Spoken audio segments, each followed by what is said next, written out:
Let me show you how I make this gorgeous sweet potato and chickpea stew in the crock pot. That's one of my absolute favorites. It starts off by dicing some onions and of course lots of garlic, and I'm going to peel and dice a sweet potato. I love this recipe any time of year, but particularly right now since we're all in a very busy season, it's really nice to have some crock pot recipes that work really well, that just kind of cook without much fussing and will be ready for us to have for dinner. I am so overwhelmed with all the things going on that I definitely need easy dinners, especially during the week. So I cannot wait for you to make this because it is just delicious.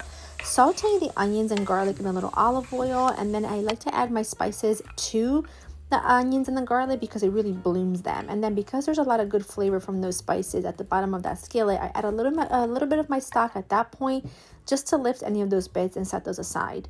In the sleeve of your crock pot, you're going to go ahead and add in your chickpeas, and then I go in with my sweet potatoes, my cooked onions, spices, and garlic mixture, and then you're going to add your stock, the stock that was in the skillet, and a little bit more on the side, and some whole coconut milk.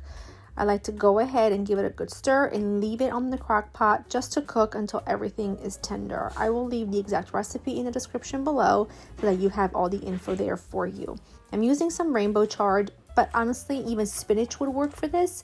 You just want to make sure you add them at the very end. Stir those in towards the end of the cooking and give them a really good stir. And once they're wilted and cooked down, your stew is ready. I love to serve it with rice, and I am telling you, it is so delicious. It's one of mine and Joe's favorites, and I love having a double batch of this because leftovers taste even better the next day. I love to serve it with a little squeeze of lemon or lime and a little cilantro, and it is just divine. I hope you make it. I hope you love it, and I will see you in the next one. Bye bye.